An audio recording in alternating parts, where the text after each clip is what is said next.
Hello बच्चों, आप लोग कैसे हो। आज हम इस वीडियो में देखेंगे विशेषण।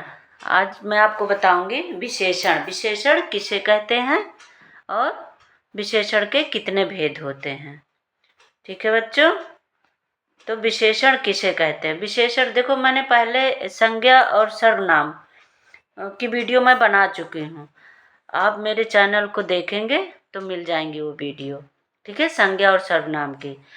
अच्छा, विशेषण किसे कहते हैं। जो संज्ञा और सर्वनाम के शब्दों की विशेषता बताते हैं उसे विशेषण कहते हैं। ठीक है, ये देखिए, जैसे क्या, काला कौवा। ठीक है, काला कौवा किसकी विशेषता बता रहा है, कौवा की, कि कौवा काला है। ये क्या विशेषण हो गया। लाल कोट, ये कोट की विशेषता बता रहा है कि कोट कैसा है, लाल है। ठीक है, तो इस तरह से ये विशेषण होते हैं। देखो आगे इसके जो मैंने अभी समझाया आपको कि संज्ञा या सर्वनाम की विशेषता बताने वाले शब्द विशेषण कहलाते हैं। ठीक है बच्चों, तो ये चीज़ समझ में आ गई होगी कि जो शब्द संज्ञा और सर्वनाम की विशेषता बताते हैं उन्हें हम विशेषण कहते हैं। विशेषण के कितने भेद होते हैं। ठीक है, विशेषण के 4 भेद होते हैं। ठीक है, 4 तरह के होते हैं विशेषण। कौन कौन से, गुणवाचक, परिमाणवाचक, संख्यावाचक और सार्वनामिक विशेषण। ठीक है, तो गुणवाचक विशेषण क्या होता है, देखिए आगे। जिस शब्द से संज्ञा या सर्वनाम के गुण, दोष, रंग,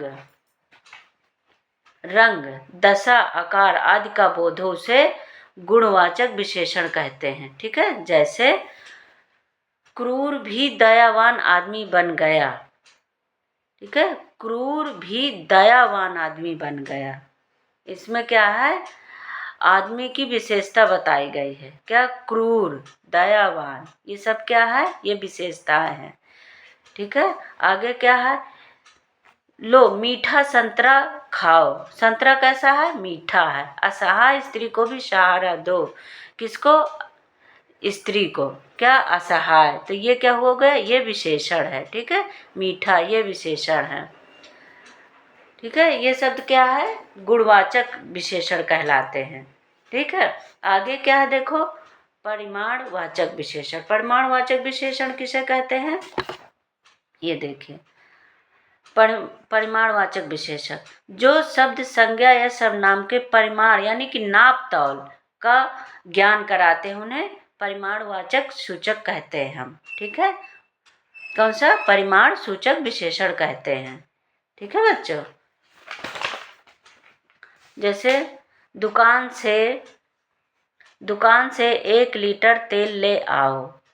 ठीक है, का 1 लीटर, थोड़ा, 3 मीटर कपड़ा, 2 लीटर, 5 किलो चीनी, ये सब क्या है, ये परिमाण बता रहे हैं, नाप बता रहे हैं। ठीक है, तो ये सब क्या आते हैं, परिमाणवाचक विशेषण। ठीक है बच्चों, इसमें क्या है, निश्चित परिमाणवाचक विशेषण भी होता है और अनिश्चित परिमाणवाचक विशेषण भी होता है। कैसे, जैसे देखो निश्चित में क्या है, जैसे हमने क्वांटिटी बता देते कि हाँ 5 किलो, 6 किलो, 1 किलो आम, 3 मीटर कपड़े, सब बता दिया। अनिश्चित में क्या है, कुछ, जैसे कह दिया कुछ मिठाई ले आओ, कुछ आम ले आओ, थोड़ा दूध दे दो। ये क्या है, इसमें हमने क्वांटिटी बताई नहीं है, तो ये अनिश्चित है। ठीक है, आगे क्या है, देखो तीसरा क्या है, संख्यावाचक विशेषण।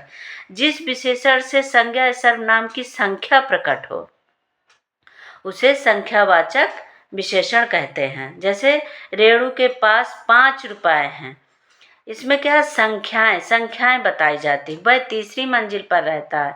इन वाक्यों में देखो 5, ये 5 बता रहा है, ये क्या है, संख्याएं हैं। ये तीसरी, ये संख्याएं हैं। ठीक, इसमें भी देखिए निश्चित और अनिश्चित संख्यावाचक विशेषण होते हैं। कई बार हम बता भी देते हैं कि चलो 5 रुपए दे दो, 10 रुपए दे दो। ठीक है, चौथी, तीसरी, ये सब क्या है, निश्चित, हमने एक संख्या बता दी। अनिश्चित में क्या है कि जैसे इसमें अनिश्चित संख्या का बोध होता है, जैसे थोड़े आम, कुछ लोग, तो थोड़े से बादाम आदि, ये क्या है, इनमें कोई निश्चित नाप तोल नहीं बताई गई है, तो ये क्या है, अनिश्चित संख्यावाचक विशेषण। ये संख्यावाचक के में ही आते हैं दोनों। ठीक है बच्चों, तो ये क्या हो गया, संख्यावाचक विशेषण। अब चौथा हमारा क्या बचा, सार्वनामिक या संकेतवाचक विशेषण। सार्वनामिक, सार्वनामिक का क्या मतलब है, जो सर्वनाम शब्द विशेषण के रूप में प्रकट होते हैं उन्हें सर्वनामिक विशेषण कहते हैं।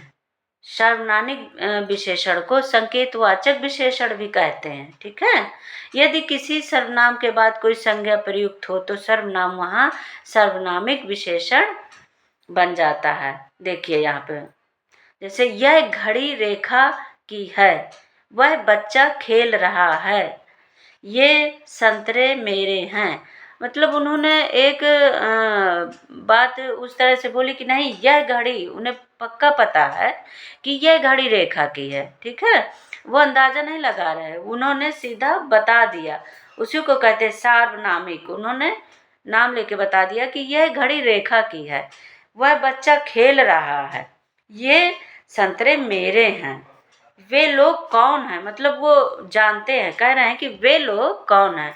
तो ये सब क्या आते हैं, ये सार्वनामिक में आते हैं। ठीक है बच्चों, तो मैंने आज आपको ये विशेषण के बारे में बताया है। आशा है कि आप लोगों को समझ में आ गया हो, और जो भी दिक्कत हो आप कमेंट में मुझे ज़रूर बताएं। Thank you.